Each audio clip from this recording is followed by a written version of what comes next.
रोते भी दिखे।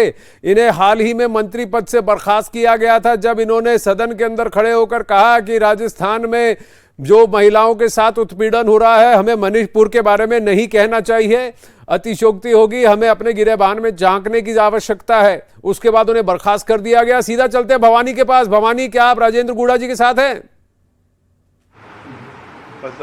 देखिए, राजेंद्र गुड़ा मेरे साथ बैठे हुए आनंद इस वक्त, और अभी विधानसभा से जस्ट आए हैं और आप देख सकते हैं कि पूरे पसीने में भीगे हुए। क्या हुआ गुड़ा साहब? आप पहले बात तो आपके साथ विधानसभा में आप गए थे एक डायरी लेकर, वो डायरी क्या थी और आपके साथ हुआ क्या? देखिए, मुझे जिस तरीके से बर्खास्त किया उस पर मैं अपना वक्तव्य देना चाह रहा था। मैं बोलना चाह रहा था कि मेरे से पूछा गया, मेरे पर चार्ज लगाए गए, मैं बीजेपी से मिला हुआ हूँ। उन्होंने मुझे ये कहा कि मैं माफ़ी मांगूं, और जो सारे लोग बोल रहे थे तो मैं हाउस में मेरी बात रखना चाह रहा था, और इसके लिए अध्यक्ष जी से मैं अनुमति मांग रहा था, और अध्यक्ष जी ने मुझे अनुमति नहीं देते हुए धारीवाल जी को बीच में बुला दिया। मैंने धारीवाल जी को कहा कि आप बीच में मत बोलो, मुझे बोलने दीजिए।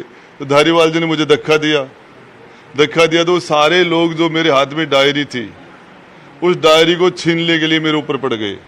मैंने वो डायरी नहीं दी तो सारे मंत्री, जिनमें महेश जोशी जी भी थे, धारीवाल जी भी थे, उसके अंदर और एमएलए भी थे। और अच्छा गुड़ा साहब, ये बताएं, उस लाल डायरी में ऐसा क्या था जो आप इतने मंत्री आपसे छीनना चाहते थे?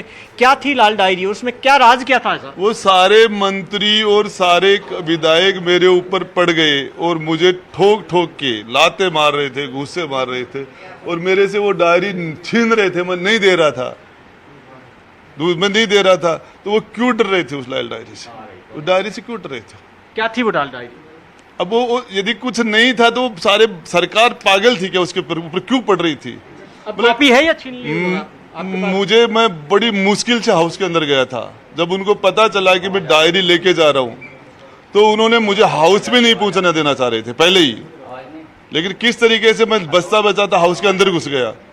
मैंने सोचा कि हाउस में मुझे प्रोटेक्शन मिल जाएगा, लेकिन नहीं मिला। आप कह रहे थे उसमें विधायकों की खरीद फरोख्त की डिटेल है, क्यों निकाला उन्होंने? उसमें सब कुछ अच्छा ही अच्छा था, उसमें सारी चीज अच्छी थी, तो उन्होंने मेरे से छीनने की जरूरत क्या थी? मिली कहां से आपको डायरी? ये जब ईडी का इनकम टैक्स का छापा पड़ा था धर्मेंद्र जी राठौड़ के 2020 में, 2020 के अंदर, जब ये सरकार अस्थिर हो गई थी उस समय, और उस टाइम में मुख्यमंत्री जी ने मुझे बुलाएगा, गुड़ा किसी भी कीमत पर ये डायरी यदि दिल्ली पहुंच गई तो मुझे कोई भी नहीं बचा सकता।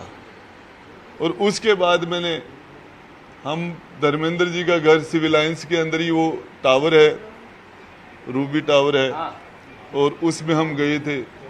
9वीं मंजिल के ऊपर सर्च चल रहा था, 8वीं मंजिल पर सर्च चल रहा था।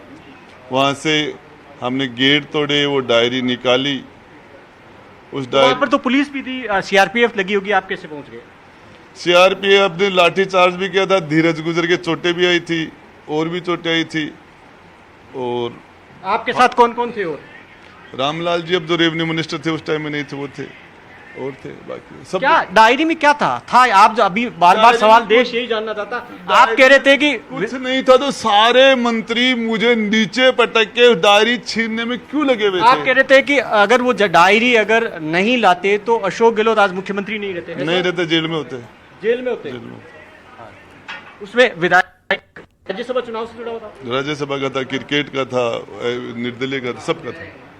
तो राजेंद्र गुड़ा जिस तरीके से, भवानी, आप उनसे पूछिए कि अगर वो इतने विश्वस्त थे अशोक गहलोत जी के, तो फिर गहलोत जी ने उन्हें सैक क्यों किया, उन्हें बर्खास्त क्यों किया? ऐसा क्या हो गया? और इतने आप तो बहुत भरोसेमंद थे, डायरी लाई, आप कह रहे हैं आपकी वजह से मुख्यमंत्री रहे, तो फिर आपको क्यों हटाया?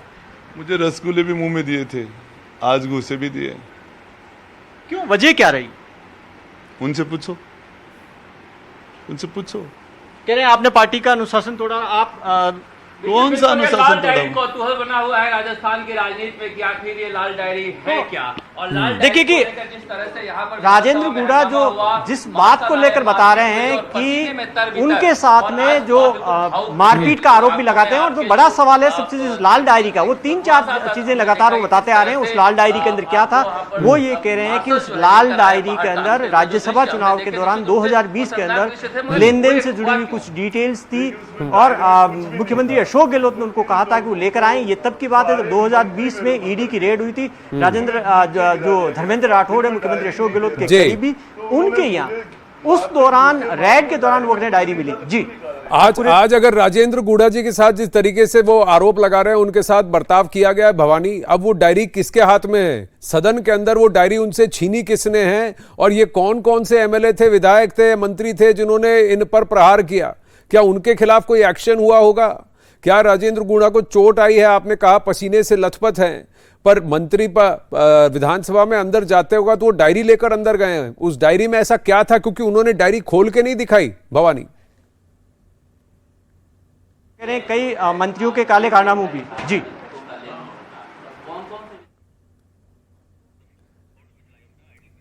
जी भवानी, आपसे ऑडियो जरा ठीक कराएंगे, फिर वापस आपसे जानने की कोशिश करेंगे। राजेंद्र गुड़ा की ये बहुत ड्रामेटिक तस्वीरें थी राजस्थान विधानसभा के बाहर, जहां मार्शल उन्हें अंदर जाने से रोक रहे थे।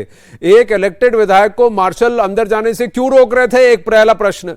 उन्होंने बाहर अंदर जाने से पहले जो लाल डायरी दिखाई, क्या उसकी वजह से क्यों इतना हड़कंप मच गया? दूसरा प्रश्न जो राजेंद्र गुड़ा खुद पूछ रहे हैं। तीसरी बात, उनसे डायरी छीनी किसने, और अब वो डायरी किसके पास है? देखिए आनंद, जो राजेंद्र गुड़ा बता रहे हैं वो ये कह रहे हैं कि जो शांति धारीवाल है उन्होंने उनके साथ से पहले लाल डायरी छीनने की कोशिश की।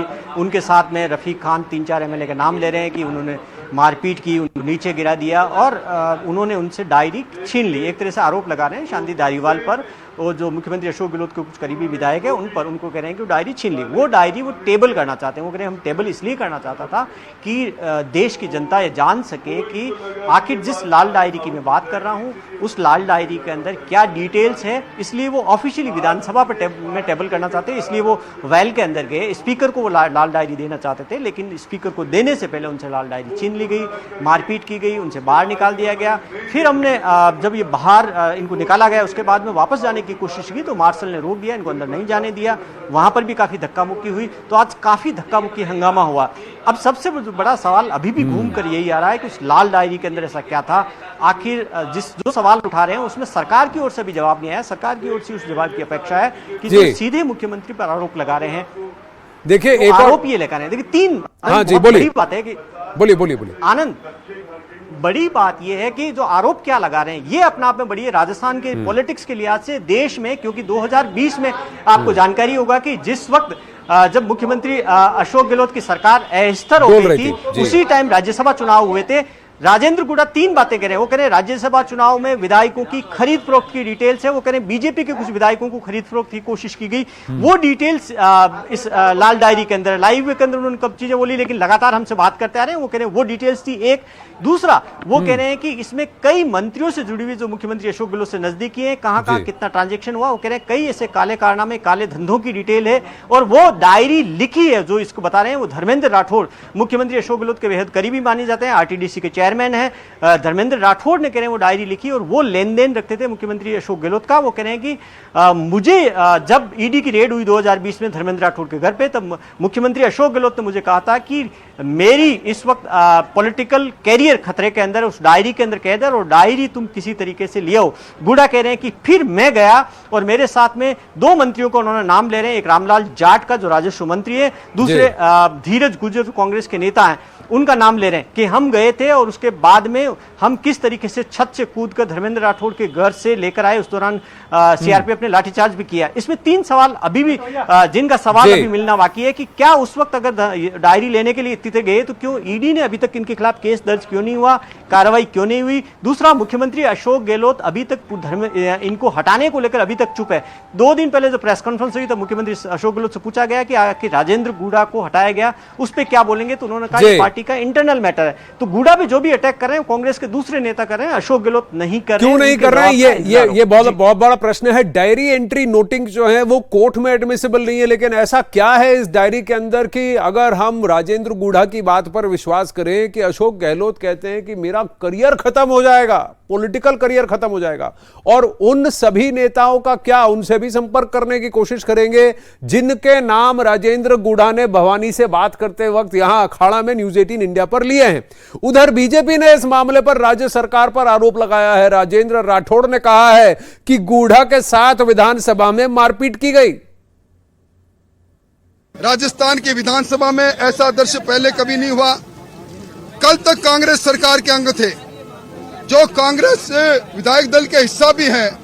कांग्रेस विधायक दल के हिस्से के एक हिस्से ने दूसरे हिस्सों को जिस प्रकार मारपीट की है, सदन के बाहर जब सैनिक राज्य कल्याण मंत्री जी ने कहा कि सीआरपीएफ के 150 जवानों के बीच में 8 मंजिल मकान से ईडी की रेड में वो लाल डायरी जिसमें कईयों के राज दफन है वो लेकर आए, और वो लाल डायरी उनके पास है, वो उसका राज खोलेंगे।